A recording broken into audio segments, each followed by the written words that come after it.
Every once in a while, I come across some people who are doing some amazing things for the marine science and conservation community.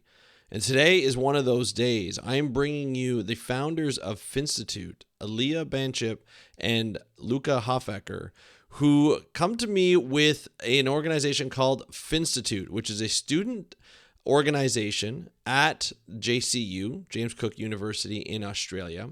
They are both master's students, one doing her thesis, the other one doing his coursework and internship in marine conservation. And they're talking to me about why they created FINstitute and what it serves. And this is something you are going to want to hear. Why? Because it's inspiring and it's helping people, not just themselves. It's helping people and marine science and conservation. We're going to talk about it on today's episode of the How to Protect the Ocean podcast. Let's start the show. Hey everybody, welcome back to another exciting episode of the How to Protect the Ocean podcast. I'm your host, Andrew Lewin. This is a podcast where you find out what's happening with the ocean, how you can speak up for the ocean, and what you can do to live for a better ocean by taking action. And today we're going to be talking to a couple of people, Aaliyah and Luca, who are originally from North America. Luca is Canadian and Aaliyah is American, but they are in Australia. They're at James Cook University doing their master's degree in marine science and conservation. And we are talking to them about, why they went to Australia, but really why they created and co-founded FINstitute, a local club at their university that gets students together to not only help them get to know each other and support each other, but also support marine science and conservation projects abroad and internationally. We're going to talk about what their desires are. We're talking about their events and what they do and what money they've raised, and some of the things they've done are absolutely spectacular, and it's only the beginning. And I just love the enthusiasm of students. I'll tell you, nobody could tell them different. I just love that. I remember when I was their age and, when I had ideas to do something, I had a lot of ideas. Everybody has ideas to make things better, what we can do to help each other out, what we can do to help students, what we can do to help get experience in the field of marine science and conservation, but not a lot of us acted on it. And Aaliyah and Luca acted on it, and I have so much respect for them. And they have done a lot of great things. They've put live events together. They've helped raise money for marine science projects.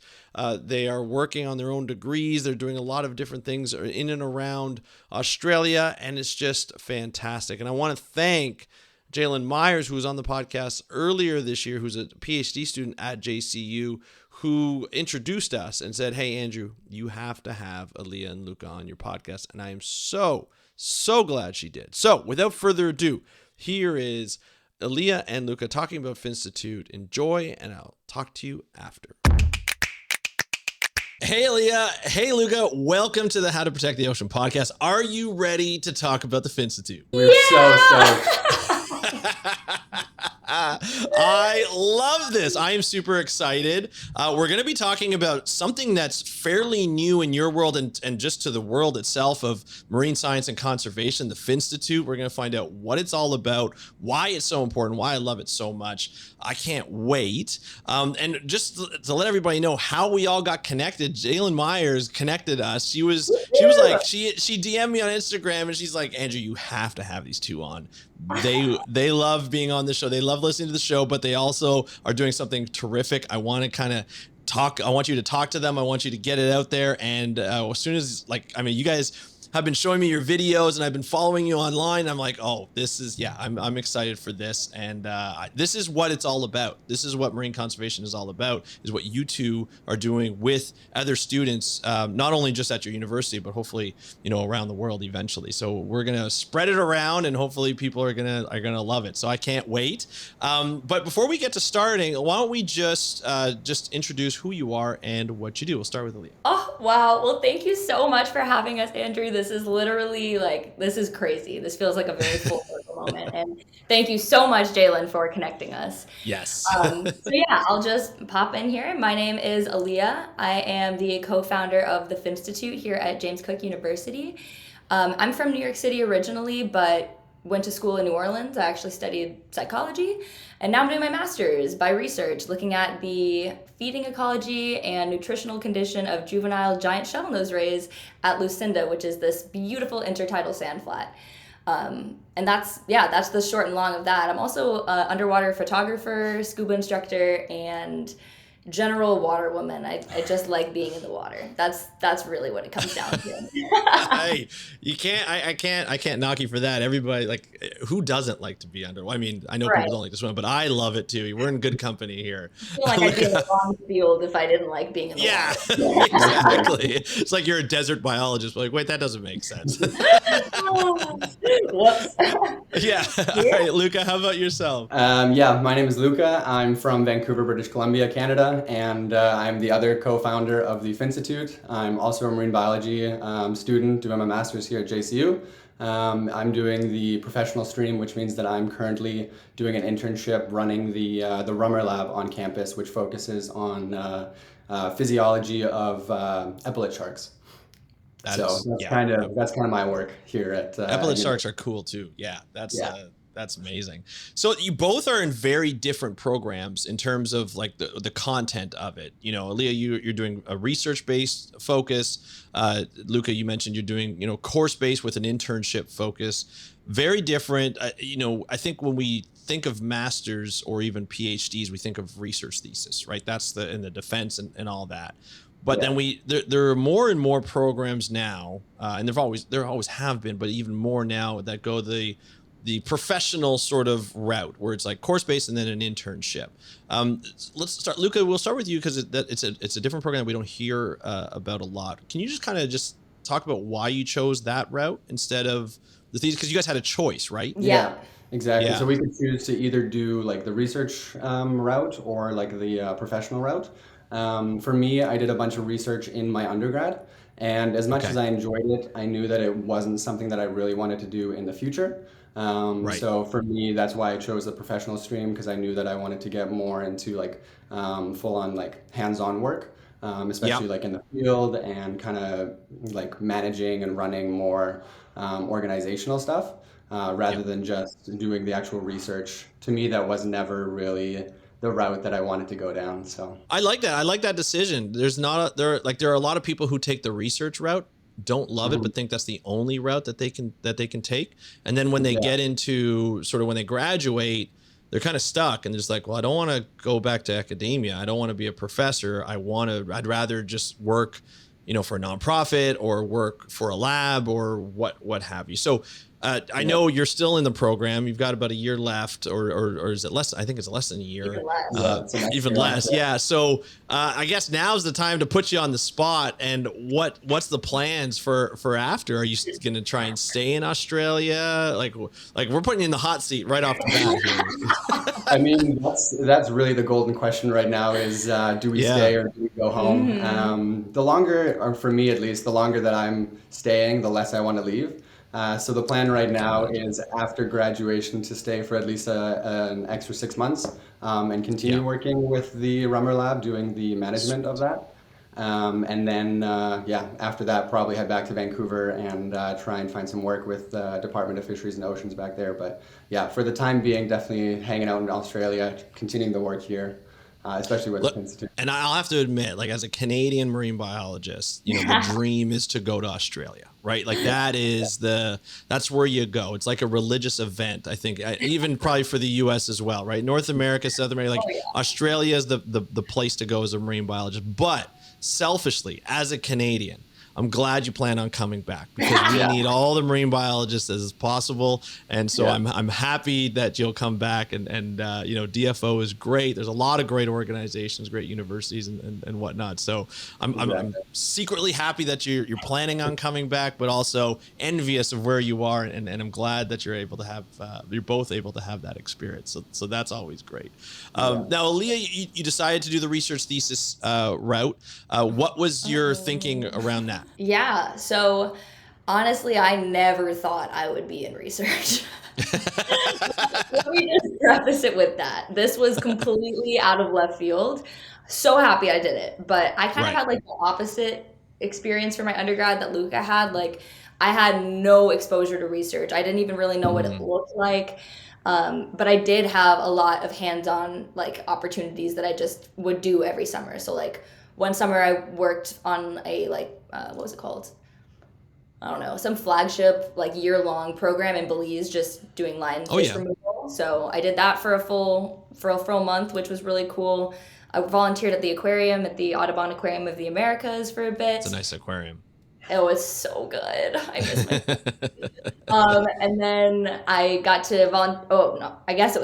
intern for the Coral Restoration Foundation for a whole summer. So yeah, I got like a lot of hands-on opportunities, but I never got to try out research. So I just assumed it wasn't for me. I guess this is also an important preface, but I have ADHD and dyslexia. And so conventional school is tough. Yeah. Reading is hard. Writing is also difficult. And so I definitely didn't think, at least back in high school, that I would be in a master's degree right now. That is definitely a shock. And I definitely didn't think I was going to be doing research, which is literally mainly like reading and writing. So I came into this program 100% set on doing an internship, and then something switched in my mind. And actually, no, I had a meeting with a professor here, like a really high up professor in the choral department, because I just wanted to just make sure I was making the right decision for myself, just ignoring research. So I met with her. I told her, I don't think I'm cut out for research because it's not a creative like field. And she was like, hold on. It is the most creative field. You are literally like in charge of creating knowledge. Like that is the quote that she told me. You get to create knowledge and bring something into the forefront that people would never freaking know about otherwise. And that really made me think twice about it. I was like, I guess I don't really understand it at all. So let me sign up for a full year of it. Why not? Sure. Why not? Yeah. So it all kind of happened very serendipitously. That I had like a week at this point to submit if I was doing research or the professional. And so I went kind of scrambling a little bit. Just wanted to like talk to people, see if there was even projects I was interested in. And then this was the first time I met Jalen. Right. I was on her Instagram. I was like, wow, this is cool. I wonder how she makes them throw up. The stingrays for yeah. Not just people. It's stingrays. Yeah. I gotcha. Wow, that was a shock value. I DM'd her and I was like, hey, can we just get coffee? I want to ask you some questions. And she was super down, and I asked her some questions, and then towards the end of the interview conversation, she was like, I've always been curious. Like, there's a few projects that I've always wanted people to take up. I just don't have time for them. Would you be interested in one? And I was like, what? Yes. Yeah. This is exactly. I would never have asked you that, but yes. Yeah. It's amazing. So that just like one thing kind of just happened and then led to the next, and then I ended up working on elasmobranchs, which I thought if I did research, there's no way that I would get like to work on elasmobranchs, because that's just that's just so niche, and so many people have already tried it, opportunities, and like there's definitely none left. So I was just elated, and I still am. Every day I wake up, I'm like, I can't believe it. And it's definitely been great, but a learning process for sure. I guess my ultimate thing that pushed me over the edge was sitting down and thinking, how can I get the absolute most out of my degree here? I want to squeeze and wring out every single thing that I possibly can. And to me, the opportunity to just try out research and real research will probably never just happen again. Yeah. So if I have that opportunity in front of me to commit to a project for a year, maybe put myself out of my comfort zone, and have the guidance and the leeway to just casually try it out. And then if I actually do like it down the way, I've set myself up for success. If I want to go on and do a PhD, I don't know about that, but if I want to go on and do a PhD in the future, if I want to work as a lab technician or something like that, I can at least gain the skills that I felt like I never got to get in undergrad. So that's how I got over to the research path. Unreal. Now I'm going to ask both of you this, but Aaliyah, since we're talking to you about sort of your conversations that you initially had, you were in the US, and then how did Australia become an option? Yeah. Okay, good question. So in my undergrad degree, where I said I was studying, so I majored in Yeah. psychology and minored in marine biology and Spanish. Okay. So that was the setup. I Two thought, minors. Two yeah, minors. Okay. why not? You know Why what? not? Yeah. So I was minoring in Spanish. So to me, that meant automatically, if I get to do a semester abroad, I'm going to go to Spain and I'm going to Of try and course. become fluent in Yeah. Spanish. And so that was the plan all along until the very last moment when I had a little introspective moment and I was thinking about, marine biology is kind of more than just a minor to me. Yeah. I thought, they surely will be speaking Spanish in Spain in 25 years, but there might not be a Great Barrier Reef to dive in 25 years. So that was the catalyst that sent me right over to Australia, and I actually did a semester abroad in Sydney, but yeah, doing random classes, not marine biology.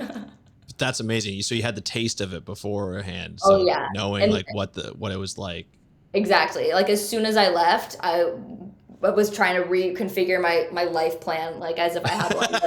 But I'm just trying to figure out how I could get myself back there. Yeah. And grad school seemed like a pretty legit option. So we went Yeah. we went with it. That's amazing. Luca, how about yourself? Vancouver's got an ocean right beside it. Yeah. Beautiful mountains. There's the resident orcas that are there, and Yeah. lots of research to be done on what, six gill sharks and all that kind of Yeah. stuff. And It what made you really decide is. to? Yeah, it's Yeah. gorgeous, right? It really is paradise over there. For me, I actually started my undergrad in dentistry. Of course you did. Of course you Yeah. did. But after the first semester, it really just wasn't like I realized it wasn't for me at all. I Right. also realized I did not have the grades. But that's Gotcha. Okay. and so a lot of my biology courses that I was taking were marine based, and Yep. the more I did them, the more I fell in love with them. And then I started actually volunteering at the Rescue Center and Rehabilitation Center for the Vancouver Aquarium. Yes. Um, Yes. and that just secured my spot. I was like, this is exactly what I want to do for the rest of my life. This is everything. And then so throughout my undergrad, my parents always encouraged me to like travel the world and get as much experience as possible, Yeah. especially with school. Yeah. And so I knew that after my time at UBC, I wanted to leave Vancouver, and what better place in the world than Yeah. Australia for marine biology. So I was like, if I'm going to leave Vancouver, I may as well go across the entire world. So I mean, kinda yeah, how I that's what you ended up have to here. do. Absolutely, that's what you have to do. Like, I mean, Vancouver is such a beautiful place. Yeah, I live in Ontario, so you're envious of just the views you get on a daily basis, and so you almost have to be like, I've got to better this. How do I better this? Okay, let's try Australia. Let's go with yeah, the biggest barrier reef in the world, and let's start studying stuff there. I don't blame you. If you're gonna yeah, go somewhere, Australia is always a best place to go. yeah. Okay, so now you've been there for the past year and a half. What was it like to just sort of like go from North American kind of lifestyle, which the three of us kind of know what it's like, to an Australian type of lifestyle? What was there any big culture shocks or anything that you had? Obviously there's homesickness because you're across the world. But what was it like to just kind of be in it's such a different continent? Not only a different country, a different continent.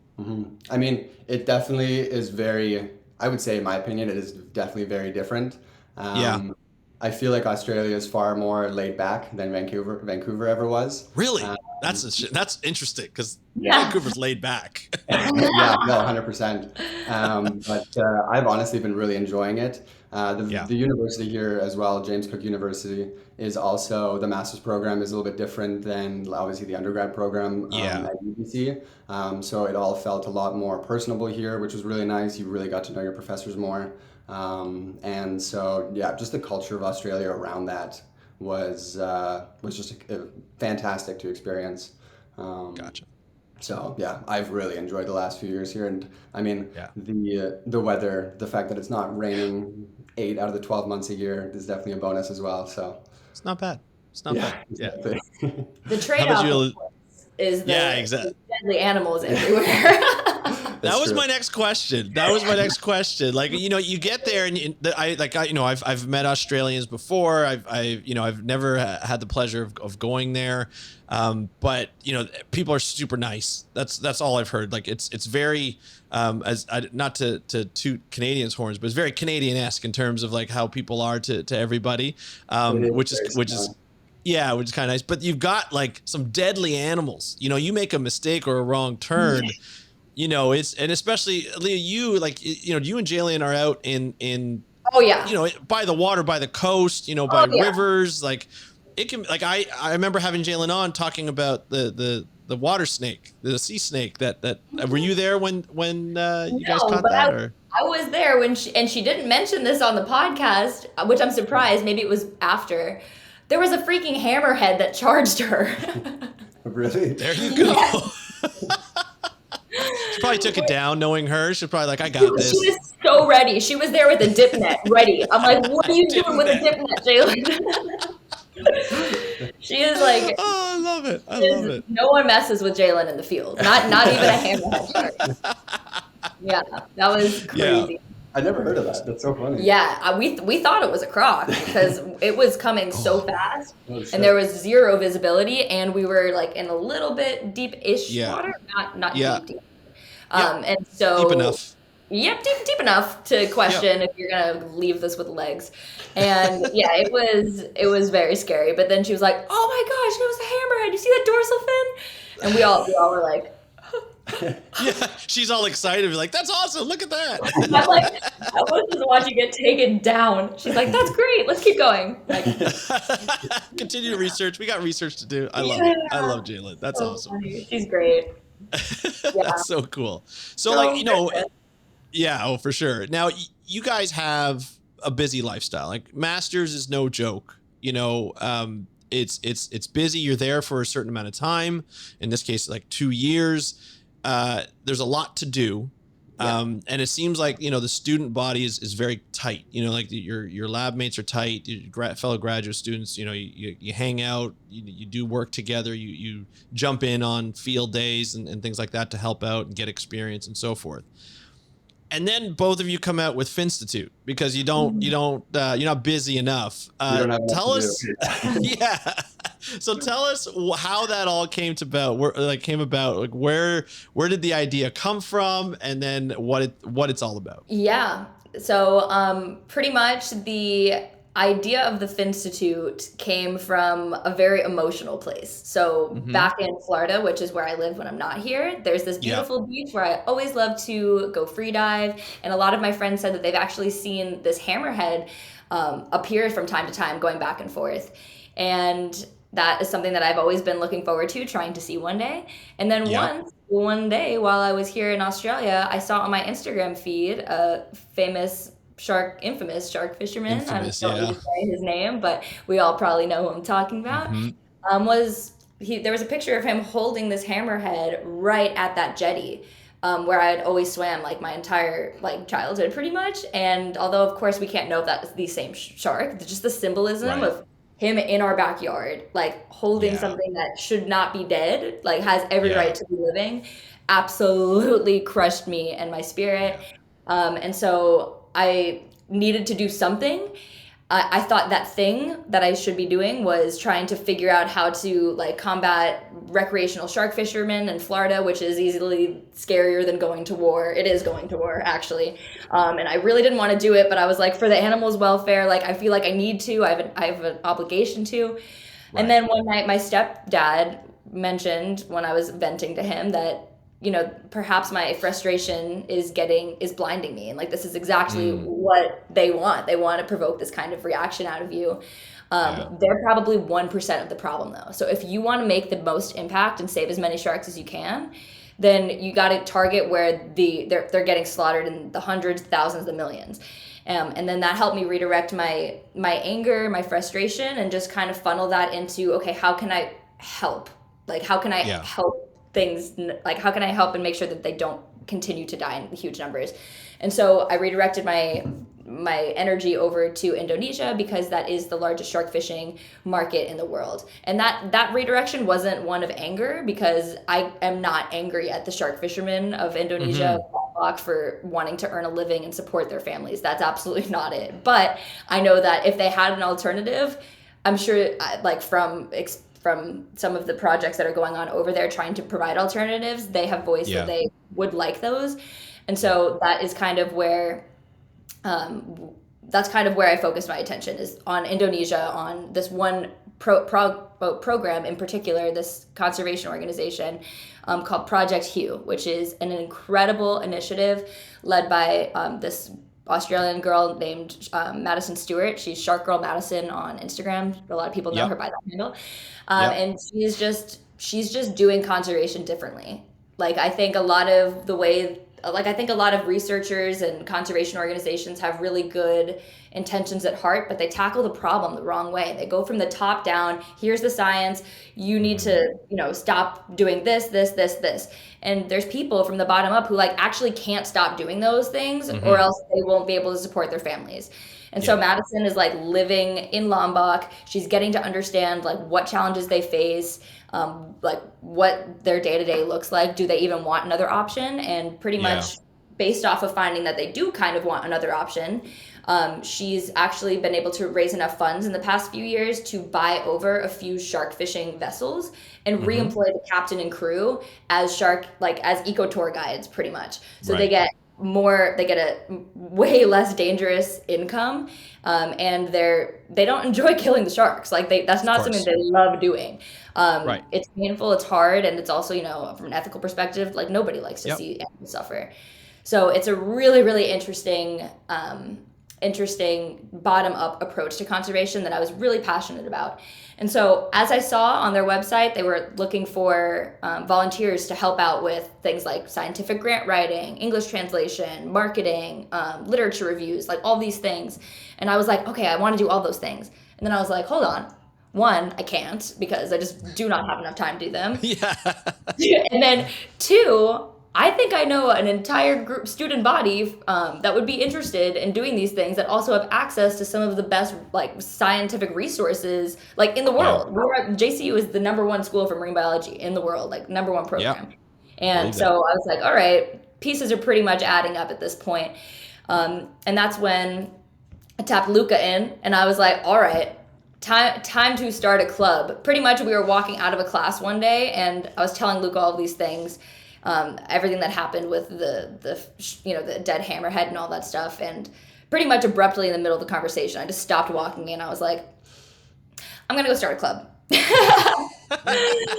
And then literally just left. And then we know Luca is legit, because pretty much that night he texted me. He's like, don't know what club you're starting, but I'd love to help out. Love that. I had to be a part of it right from the get-go. So you have these a place where they need help in a variety of different things. And when you started listing all the items, marketing and data analysis and maybe communication or whatever it might have been, those are all skills where I'm like, those are really good skill building skills. People get experience in that goes on a resume. That's a good resume builder. Plus it helps out an organization or a few organizations that are within that umbrella kind of thing. So Luca, talk to me about how this, how the rest of, when you started this club, how other students responded to this type of thing. Honestly, it was a lot of meetings between us in the beginning, obviously, and then we got in contact with a few professors, and then we kind of pulled in Andrew Chin, one of the professors here at JCU, who was our primary advisor for the club. And then obviously had a lot of meetings with him as well in the process. And then we kind of put together an exec team of people that we knew were passionate about shark conservation. It really comes down to all of the support from our friends at JCU, as well as all the people that are just interested in shark conservation, because it was all of their support that really made the FINstitute happen, especially in the beginning. How the FINstitute works, or part of the FINstitute, is we hold bi-weekly meetings where we have like 2 different speakers plus a workshop, and any FINstitute members can come and join. And so we held one of these first meetings back in like the beginning of 2023, and suddenly we had 80 students show up, and I still remember 80 for our first meeting. And I still remember looking at Aaliyah and like just having shivers down my back, like, oh my goodness, like there's actually people that what have we done? What have we gotten ourselves into? we did it, and like people are here, and like people want more. And that's kind of what got the ball rolling for what the FINstitute is today. So. And even now, or like even at that first meeting, Andrew Chin came up to us afterwards, and he was like, like you gotta start thinking of contingency plans already for when you guys leave, because looking at it right now, it's gonna be pretty successful. So the first meeting, he told us that. We're like, right off the bat. Yeah, 80 people. I mean, damn. That in one place, like one university, that's insane. Insane. We really thought like this was going to be like a small group interactive thing. So we want maybe 5 or 6 people, right? Yeah, that's what I was thinking. We initially rented this room that was like a very interactive room. So it was like 5 like tables that could seat 5 people. Yep. So we wanted people to be able to like talk and sit.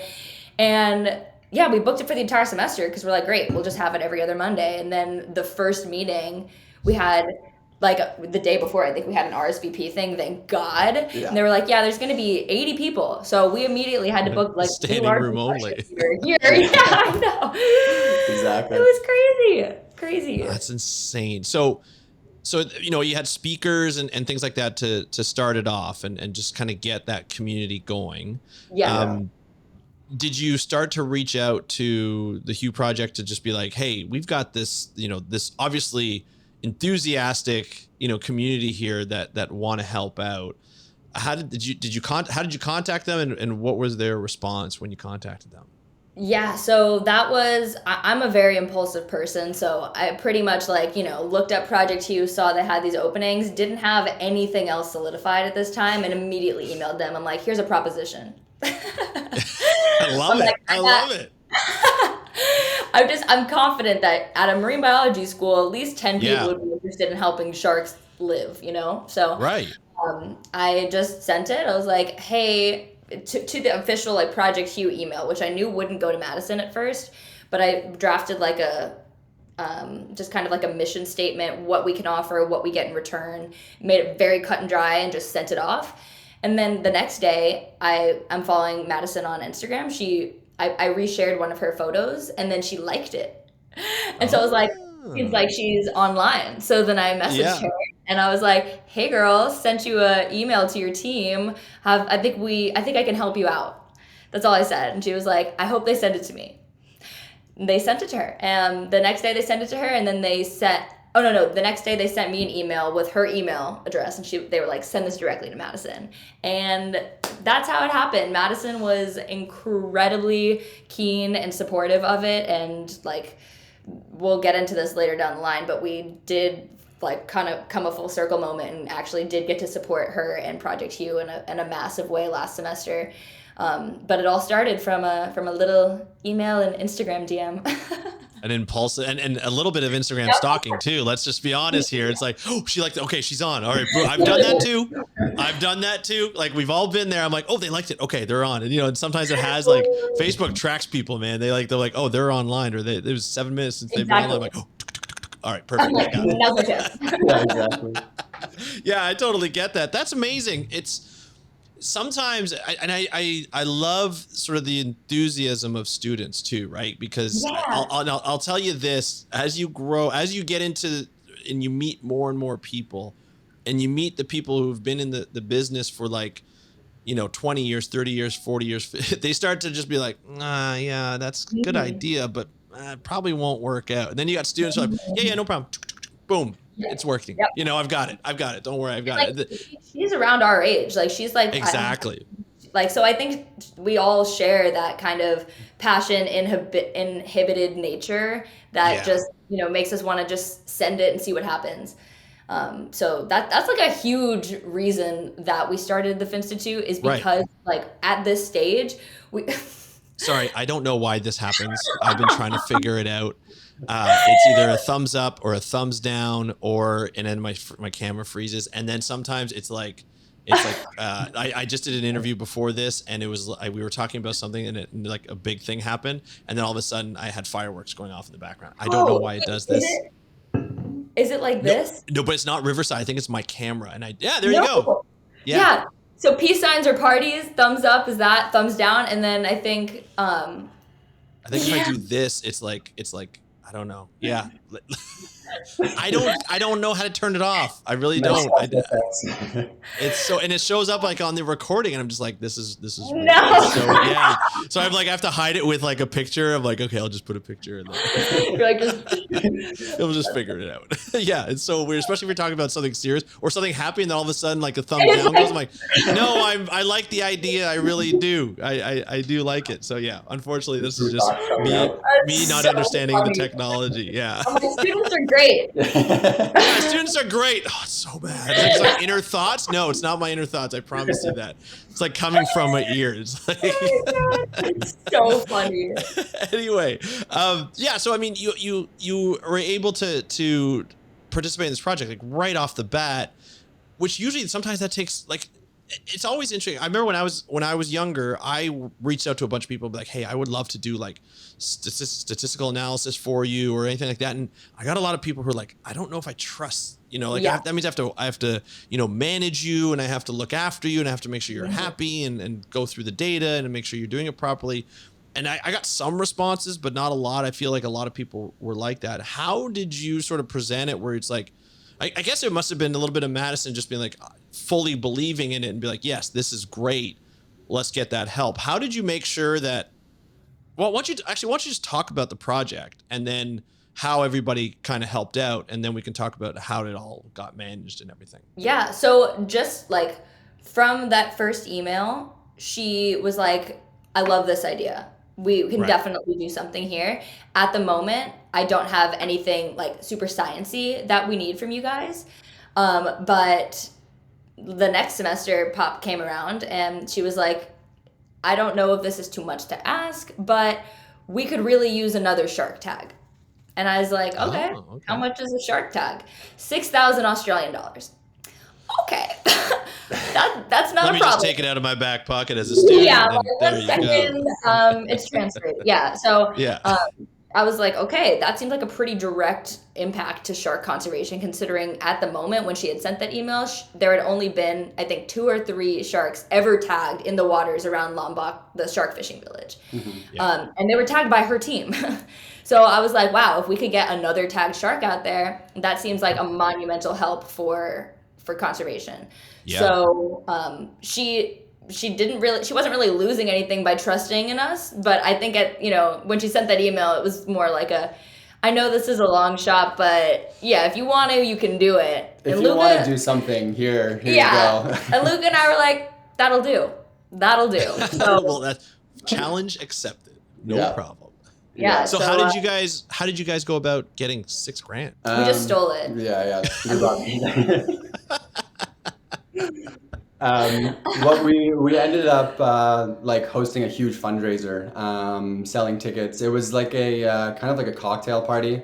But like we invited, I think we had over 120 people there. We did, because I had to increase the Eventbrite ticket page to again the power of your event like building. If you can't make it, which you're gonna make it, but if you can't make it in marine science or policy, or you're gonna be an events planner, I think is what it sounds like. Every time you guys touch something, it's like, oh yeah, well we just had like 1,000 people here, it was nothing. We're going to be planning events for the rest of the time. I think so. Yeah. But that's awesome. So the event, obviously, 120 people, cocktail kind of thing. Everybody got to interact. Everybody had a good time doing it for a good cause. And that was able to do it? Well, yeah, we had a few streams of income for that. So in the air and spirit of collaboration, I love roping people in and just shooting my shot to like, people totally out of my network. So in that regard, we had ticket sales. I guess the lure of the event was the Hidden Seas wine was one of them. They donated like a few cases of free wine to our event, which was freaking awesome. They're really, really awesome, sustainable wine brand. If you haven't heard of them already, they rock. So pretty much $5 entry ticket gave you access to, free drink on arrival, and then you have the party for the entire night. So pretty cheap entry because we wanted as many people to come.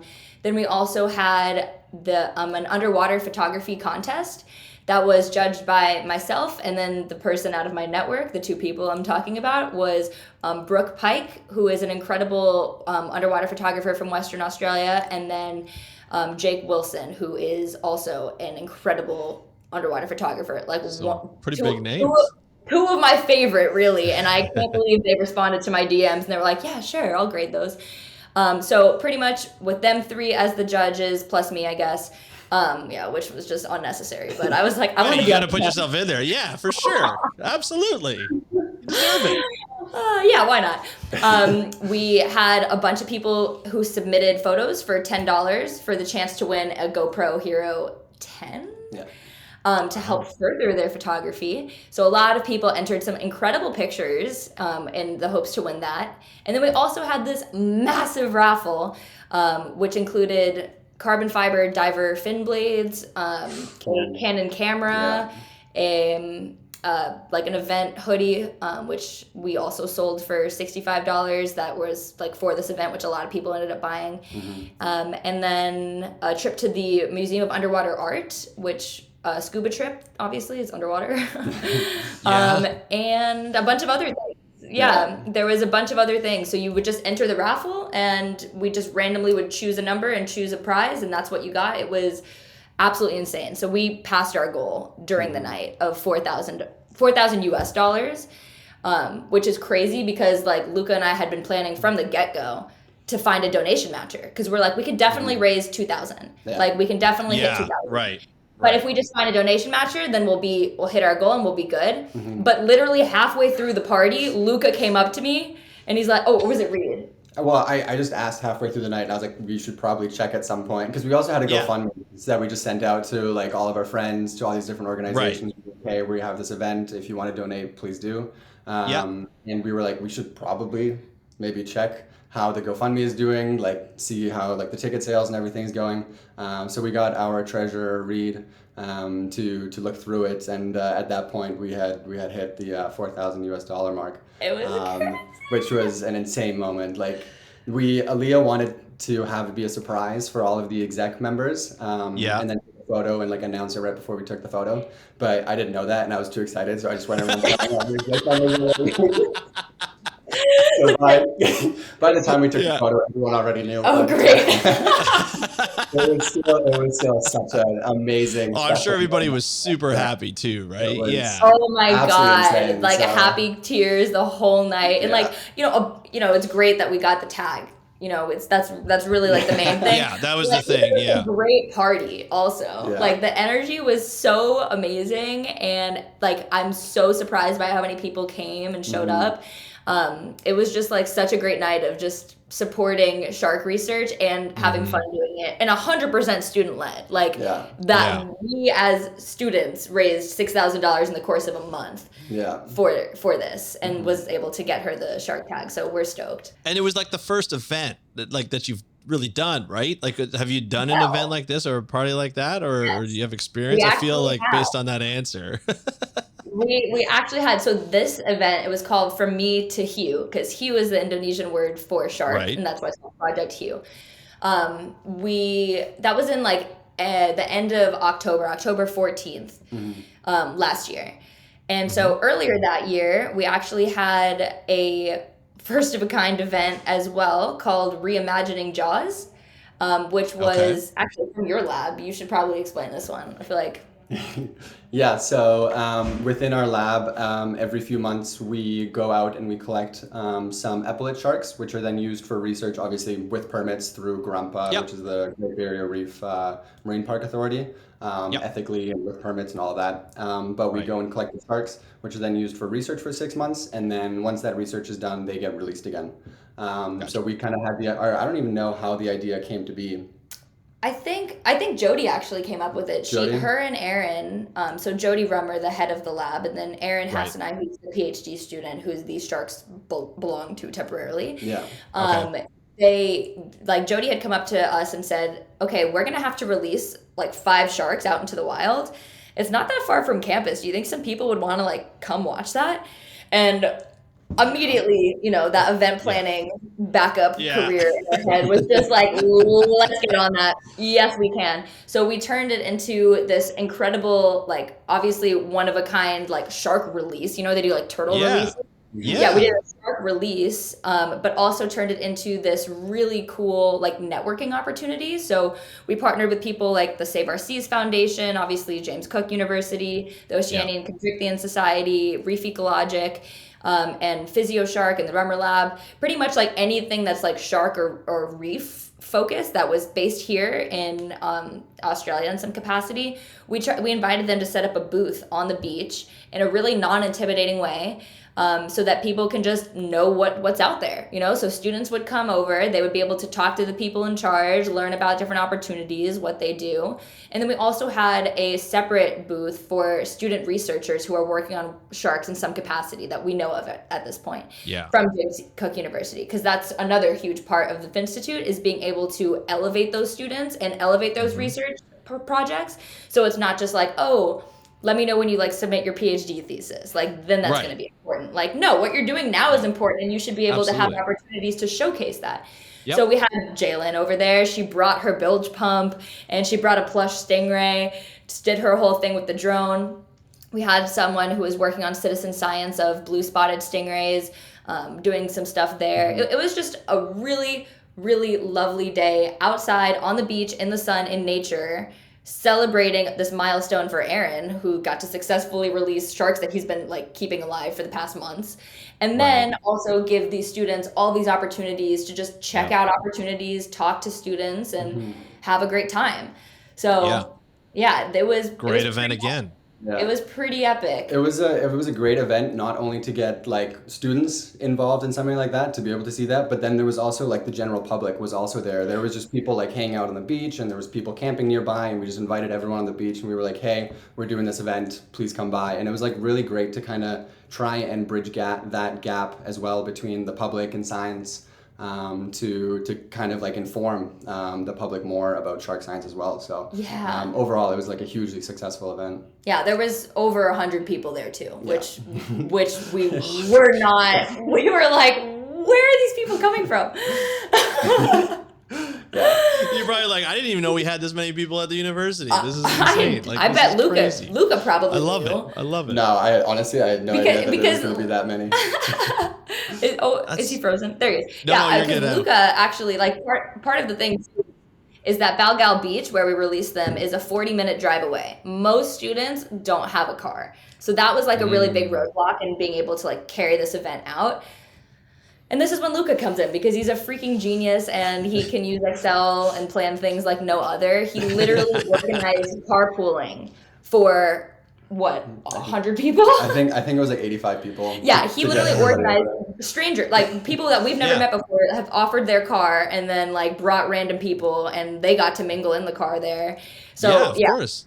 it was no easy feat, but it was so absolutely worth it. It was like one of the craziest days ever. I loved that day. It was pretty good. So FINstitute, it like really represents just like it's doing everything for students to maximize sort of like the student lifestyle, not just sort of the extracurriculars, but also like making sure that undergraduates, graduate students like get the most out of their university experience, which I think is, I always think that's great, because usually you have like specific labs, like the graduate students within a specific lab, they intermingle, they're close, they're tight. Sometimes there's little rivalries between the professors and, and that kind of stuff. But this kind of brings everybody together, and then it allows, like you said, it seems like every time you had an opportunity to showcase a student's project or part of a student project or a networking opportunity, you're able to do that with these events. So they're fun, they're cheap to go to for students, which is great.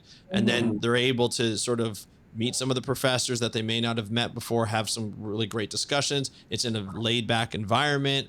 And then there's the aspect of, hey, let's provide some experience for students in doing some work for them. So not only just raising money, but was it last semester were you able to do some work for Madison Stewart? So last semester, the main thing that we had for Madison was the fundraiser for the Shark Tag. And then we had these kind of like other bigger events kind of like sporadically throughout the semester. So our first semester as a club was pretty much just getting our footing as a club. So we had we had pretty much our bi-weekly meetings paired with some type of hands-on workshop ranging from underwater photography, like Lightroom editing workshop to elastic rank age determination or something like that. So people would still walk away from our bi-weekly meetings with some type of hands-on skill. That was like really important to us. Like you could put that on your CV. Like, I know how to do that. Been professionally trained in that.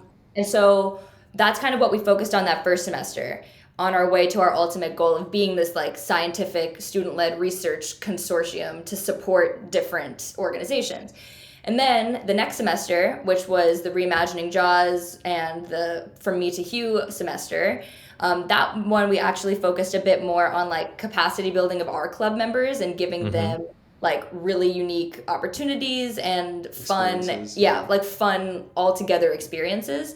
Which another one, remind me to talk about this right after this, but right before the From Me to Hugh event, we actually organized another first of its kind student-led shark tagging trip to Orpheus Island with 20 different FINstitute members, and then this PhD student here doing a lot of shark tagging work and like megafauna tracking stuff, Nico Lubitz, who actually like led a shark tagging trip, and we got to watch him tag 5 freaking sharks. It was the craziest thing, a hammerhead included. Anyway, we'll get back to that anyway. Last semester was more like a focus on the events. And then this semester, we're finally like taking those steps now that we have the committed members and we have the public's interest. We're taking steps towards that consortium status. So I think we can say this. If we can't, I'll let you know. But we just partnered with Sharks and Rays of Australia, which is nicknamed Sarah. So pretty much she has on her website like a list of student projects that she wants like master's or PhD students to pick up. Right. We're like, we could try and help you out there, or you could just give us one of those projects and we could collaboratively work on one of them as a small research team. So what we're planning on doing is creating a like kind of a core team of 5 to 10 FINstitute members from anywhere in their degree. Honestly, I would prefer them be undergrads so that they can get these kind of things before they go on to their masters. But then this project was looking at, it was the literature review, so we didn't have to collect any data and it was perfect. Looking at the driving factors of 4 different sawfish species, like what drives their distribution across different areas based off of citizen science sightings. And so we just confirmed with Sarah that we will be able to take on that project and then create a team of 5 to 10 FINstitute members to tackle that literature review as a group to have a full solid draft by the end of the semester. Why is this beneficial to anyone? Because for us, we can take on this leadership position. Obviously, we will have a very, very strong quality control.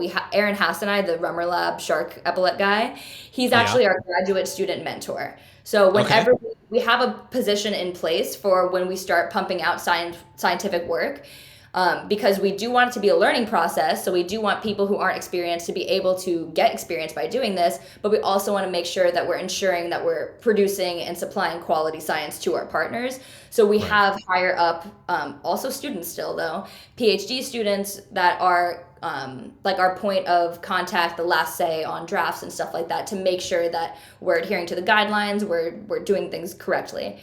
And so, this team will work collaboratively on that paper in groups split up by sections. So, got intro, methods, results, discussion, maybe 2 people per team. And then each section will be led by a master's student, or a PhD student, just so that they have like, resources if they need it while they're writing guidance.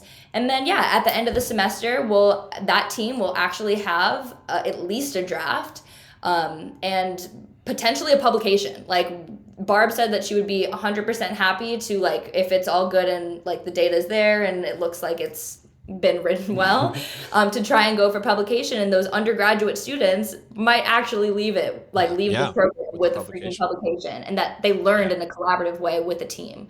So well, and it's also it helps them if they do decide to go to graduate school too, because everybody has to do a literature review, right, at some point in time. So you already have that experience. And like you said, building a network, with somebody who's like, oh, you did a really good job on this. Can I ask you to do something else? And then they'll do something else. Like, it's just such a great opportunity, especially when you put it all in one umbrella. Maybe it's a lot for one undergraduate student or even one graduate student to take on their own, but having like a team of people to just be like, hey, let's tackle it, because you learn the how to be collaborative, you learn how to work within a team, and all the struggles and fun that goes with, and then you learn how to like work with an employer kind of thing, but it's a volunteer basis, but you're getting that experience. You do a good job, all of a sudden they're like, oh yeah, okay, cool, like let's talk more work and let's build on that. So absolutely. And the other thing too that's really cool, like, of course these are like stepping stones. If you look at it from a semester basis, we're going closer and closer to our ultimate goal of being able to support like Indonesian international organizations with these kind of things. But I think it's good that we're right now focusing to make sure that our kind of methodology works here in Australia before we're like, going over there. Well, we know you can plan events. That we know, right? If they do need a party, we can supply that. You can supply the party,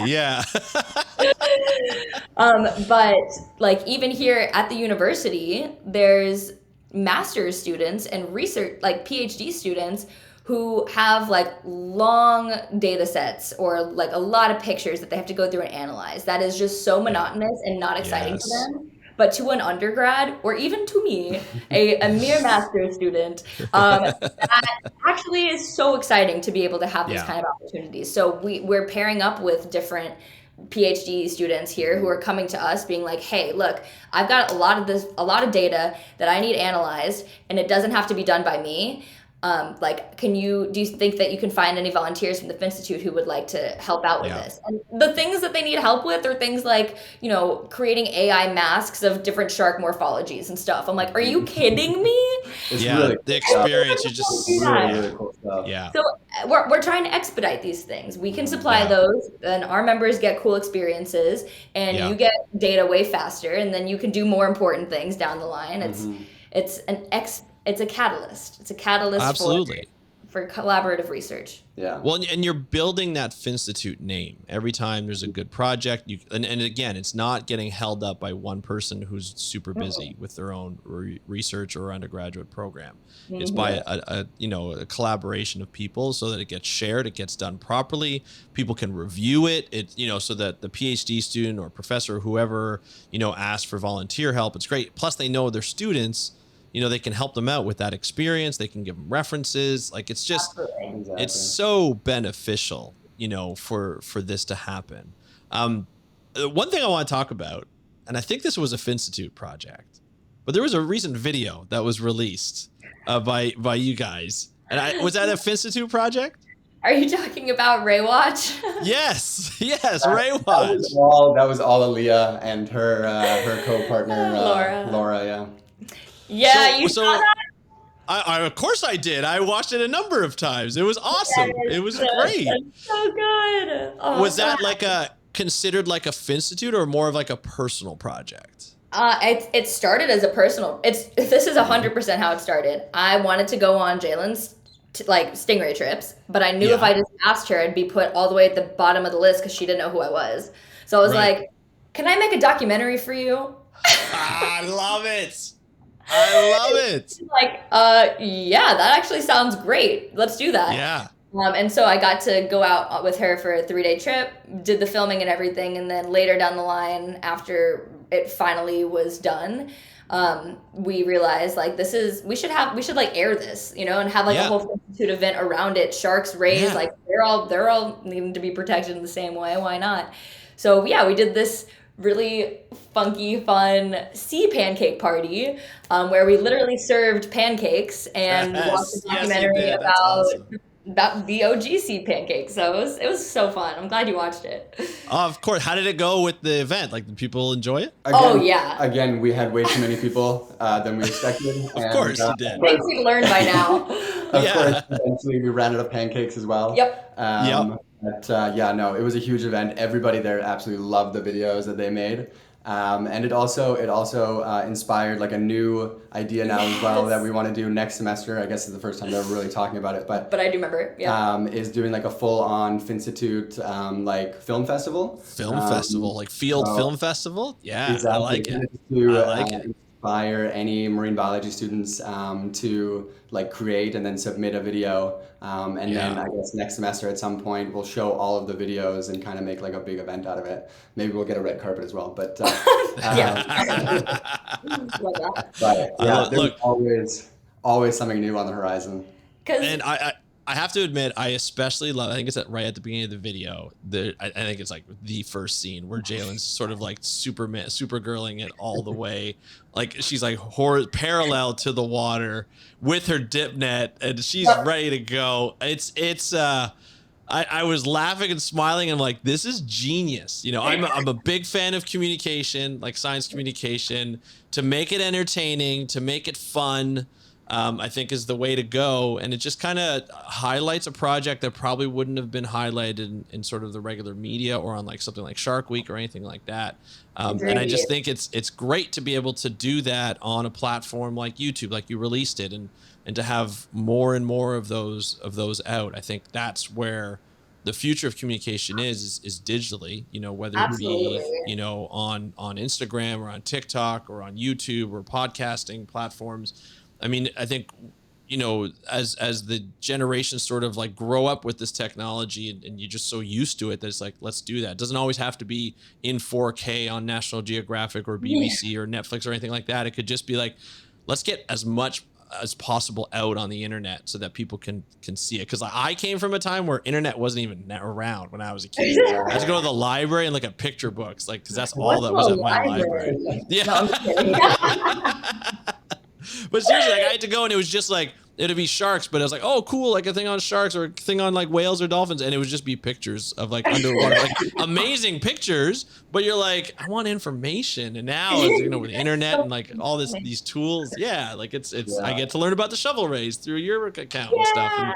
And, so I think it's the way of the future. And I was glad to see that published because it's a lot of work, a lot more probably than anybody expected. And when you release it and you get the views and stuff, I've seen a couple of people, like even the Shark Lab out of CSU Long Beach put out one recently about their Shark Lab and what they do and displaying, sort of like highlighting all their students that are involved. And Chris Lowe was the director there, and he did it, and he was like featured in it. It was just fun to watch, and like I think this is where we need to really focus 100%. On. So, I think like Luca and I are actually in the process of writing this paper about kind of changing how we measure impact of science, using these events as examples. So like I'm new in the research field, but I'm pretty sure that like research impact is measured by the amount of citations that you have. Which is the alt metric, I think it's called, like everybody's crazy to me. Yeah, that is insane because like that. Okay, I guess it's impactful because like that's helping other scientists back up what they're finding. Yeah, but it has its place for sure. Yeah, for sure. Yeah, don't not gonna discredit it. However, there should be 100% should be another metric that measures its like outreach impact. And so events that I do agree with you that you said when you said that like communication is shifting to digital and that's going to be the face of it. But I also do feel like there's going to be a huge experiential component to it, not just like a oh, come watch me give a talk. Like that doesn't count as an experience to me. Experience to me is like being up close and personal with a lab animal or being able to participate in a milestone for somebody's research in some capacity, or at least like be there for it. Yep. And so something like the Reimagining Jaws event, like that was unprecedented impact. We actually so one of the things we're doing, we're sending out a survey to see like if people even knew about the Rummer Lab before coming to this event, or if they even knew that epaulet sharks existed before coming to this event, to be able to see what this actually did on a larger scale. And so, moving forward, we really, really want to advocate for these both fun video kind of things that break things down and make it enjoyable to watch, not like, okay, I'll add this to my to-do list to watch later because it'll be good for my professional development. More like, okay, this is actually fun to watch and I'm learning something from it. Exactly. And then mix that with hands-on experiences that are not just also checking a box of, okay, we've done community engagement today. It's like, no, we want to actually change people's minds and mindsets and like do something that make a day for them that they'll remember forever. Yeah. That's really it. Well, and you're right. Like, I mean, just highlighting a university lab to a local community who probably didn't even know that lab existed for a lot of them, it's impactful. I mean, I work for, we talked about Fisheries and Oceans here in Canada earlier. I worked for them a number of years ago, and we used to do like community events where we would bring out all our boats, we'd bring out all our toys, we'd talk to like the diving guys and gals who would come out and just be like, here's our, because we in Canada we can't just go scuba diving to do research. We have to put on the commercial diving stuff, right. And because insurance and stuff and lawyers suck, but that's what we have to do. But you get, everybody gets to come, all these kids, you get to inspire people, the local community, anybody any age can come around and just find out what we did there, because that's where you're working with all of them. They want to know what their water quality is like. They want to know what fish they can find. They want to know what invertebrates they can find. And it doesn't matter if it's ocean or freshwater. Like you got to share science, and then you got to get them to meet the community members because they're the people who are you living in that community anyway. So you might as well get to know who they are and take away sort of that eliteness that everybody thinks scientists have. Like, since when have scientists been elite? Let's be honest here. You know what I mean? Like, we're not that, like, especially marine biologists. Yeah. Our pay is not elite. I'll tell you that right now. Like, it's for sure. I'm seeing that very quickly. Yeah. And so we could throw events. That's, you've proven that. That's it. That's it. But I mean, I think that's it's to kind of humanize scientists and just be like, we're just regular people just enjoying our jobs and trying to find out what's going on in the world and how we can better it, and we want you to join us in those journeys. And share that beauty. That's absolutely, that's what's been so important with the FINstitute as well. What we're really like striving towards is just trying to share that science with the general public as much as we can. So well, I'll tell you, this has been such a fun episode to do, and I'm glad you guys came on. Thanks to Jalen for suggesting you guys come on the podcast. We'd love, there's a thumbs up. There you go. No problem. But I want to thank you guys for coming on. I'd love to invite you back on, when you have updates and new events that you didn't expect, 2,000 people to come to or whatever that might be. But, I'd love to hear more about it and for the audience to know more about it. And I just think that what you have been able to do while doing your master's and organizing this and working with other students in a non-competing but collaborative way, I think it changes the game. And I think it makes your experience as a student be even better as a professional, and continue with that culture and building that culture within science and among scientists. So good luck with your next events, and I can't wait to hear about them. Thank you so much. Thank you so much for having us. Thank you so much, Andrew. You bet. Thank you, Aaliyah and Luca, for joining us on this episode of the How to Protect the Ocean podcast. I'm looking forward to having you back on to talk more about FINstitute and where you are taking that to the next level. It's just amazing to see that inspiration, to say, hey, look at these students who are doing their own master's degrees, which is enough of a project on its own. Just on its own, it's probably like a job and a half, to be honest. They're doing that. They're participating in field work with other projects that are there. They're, organizing FINstitute events they're helping FINstitute events and other students get experience in just sort of getting like data analysis and report writing and marketing and science communication experience. They're just doing so much, and I really appreciate it. I understand how much time that takes, how much effort. It's not always easy. You're dealing with a lot of different personalities within your own organization. You're taking risks. You're stepping outside probably of your comfort zones, and you're kicking butt while doing it. And that is respectful. Even if you were struggling, I would say that's still respectful, but it seems like all of your events that you're putting on are fantastic. They're doing really well. You're getting a lot of people to enjoy them and benefit from them, and you're always looking to help students. And I think that is so admirable. And I think FINstitute's going to go a long way. And I think hopefully one day it'll go international just outside of JCU, not just within that. So I think that is quite a feat that is really, really important. And I'm glad that I had you on the podcast to discuss it and share your thoughts on FINstitute. I'm going to put all the links to Aaliyah and Luca so you can get a hold of them and you can talk to them if you would like more help or you want to help them in some kind of way. They'd be more than happy to talk to you, I'm sure. And if you want to get a hold of me, you know how to do that. You can just DM me on Instagram at howtoprotecttheocean.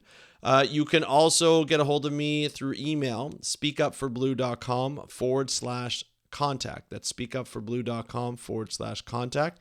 And that is it for this episode of the How to Protect the Ocean podcast. I'm your host, Andrew Lewin. Have a great day. We'll talk to you next time, and happy conservation.